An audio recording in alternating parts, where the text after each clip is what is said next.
Hello guys, I got a new book for my library.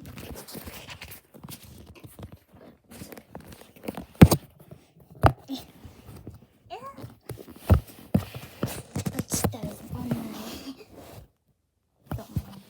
Leopardstar is on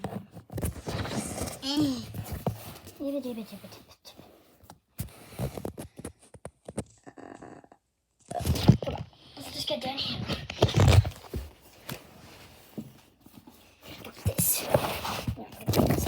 This. Yeah. No, I'm just gonna set it up right there. Guys, up here.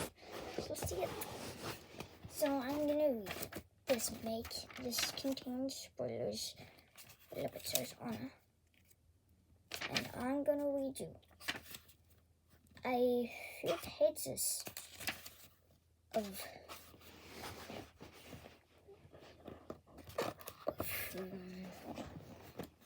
where I'm at right now. So I'm gonna start right here at the beginning of the thing. At the beginning of the chapter 2. The beginning of the chapter 2. I can find that page again. I can't find that page again. I don't trust myself to try and find that page again. So my hand is causing trouble. It's being big right now. It's good. Except today's Thursday and I go back next Monday.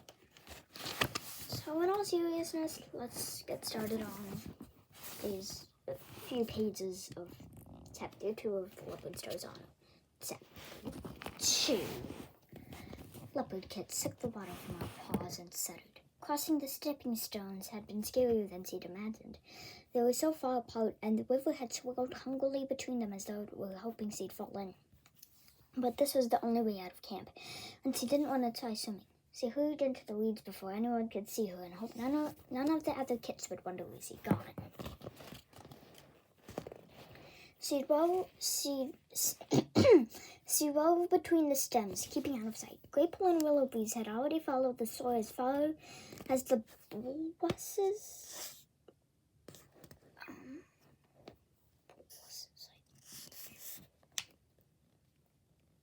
I don't know what that word says, but I'm just going to say buses and had taken a path from the river. She'd overheard them planning to hunt frogs in the water meadow. If Mudfur refused to teach her any hunting skills before she became a paw, then she'd have to learn by herself. She wasn't ready to catch fish yet, but frog hunting would be a useful skill, and her mentor would be impressed by how much she knew when she started her training. Grapefruit and willow breeze were following a narrow path, and Leopard Kit shadowed them through the weeds until they opened onto a wide stretch of grass. She watched them cross the water meadow to a puddle that simmered like a heat haze beneath the hot sun. They began to sniff around the edge. Grapefruit dropped suddenly into a crouch, her ears pricking. Willow breeze furs her tail linked away. As the frog leaped into the shallow pool, Grapefruit lunged after it. Leopard Kit blinked. She was so fast, the frog hadn't even hit the water before Grapefruit caught it and hooked it toward her. With a swift bite, she killed it and sat back on her haunches. Good cats, Willow breeze mewed, but her gaze was already scanning the next pool. Leopard Kit leaned farther forward, her pelt tingling. She wanted to try lunging and throwing her paws out, just like Grapefruit had, but she'd made the weeds rattle and the warriors might hear her. She'd practice later when she was back at camp.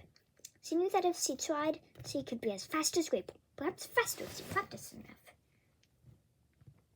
Willow breeze was stalking toward the next pool. Leopard Kit noticed how the warrior's ears were half flattened against her head and how she kept her belly low and her tail skimming the grass. The silvery tabby moved one paw at a time, placing each gently on the grass as she drew herself forward.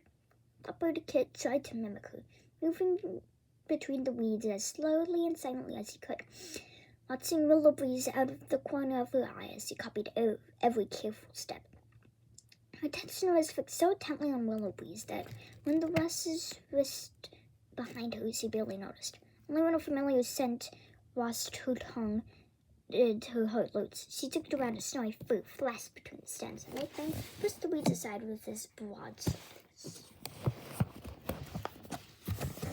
He stared at her sternly. What are you doing out of the house?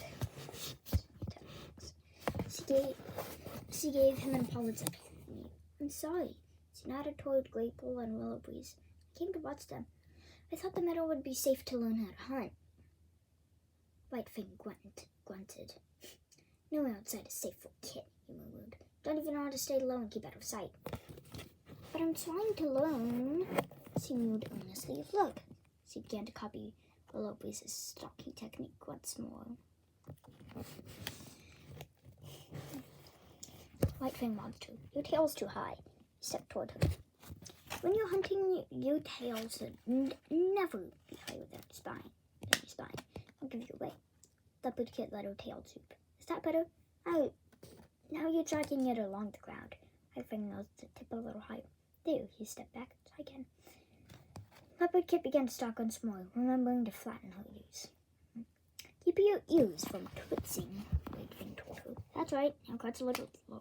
Yes, that's good. Excitement began to fizz in Leopard Kit's feet. She was straining like a real paw. Let the air flow over your tongue, Whitefang added. Leopard Kit opened her mouth. The scent of wet soil and damp smells. Dennis felt it. She was surprised to find they smelled mustier than the weeds around the camp. Were other smells different too? Thought popped into her mind. Does live prey smell the same as dead prey? Yes. She'd only smelled the dead prey that Jules brought back from hunting. It's a smart question. Whitefang looked impressed.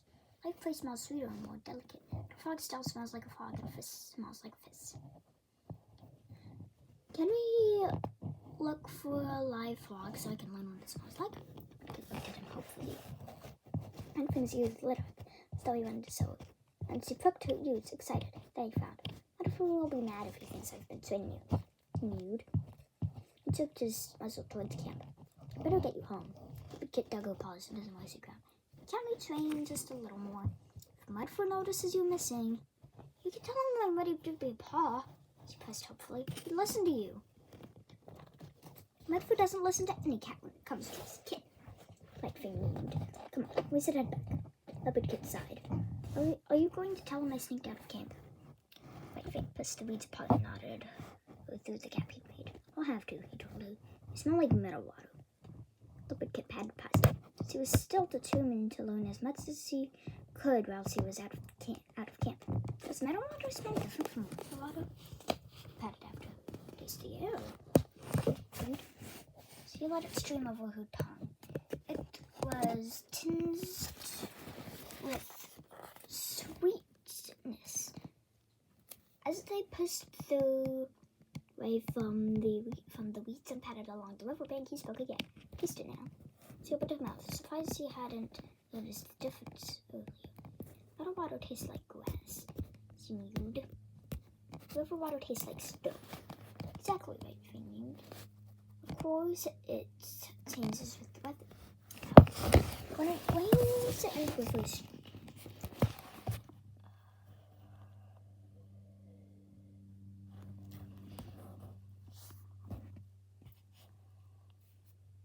when it rains and the river is turned up, it tastes more like mud. Whitefang mewed. When we fear it changes again. The cold softens the scent of the river, and the meadow tastes of peat. Leopard Kit's belt prickled with eagerness. There was so much to learn. She hardly noticed they'd reached the stepping stones. Her chest tightened as she saw them. Since Sky Kit's squirrel attack, she'd felt less confident about swimming than she had before. She shivered. Even now, as she saw the river swirling around the stones, she could feel the panic that had gripped her when the water had flooded into her mouth and nose. Whitefang paused beside her. It's probably safer if I carry you across. He grabbed her scruff between his teeth and scooped you up. Her relief at not having to cross the stones turned to hot embarrassment as he carried her all the way to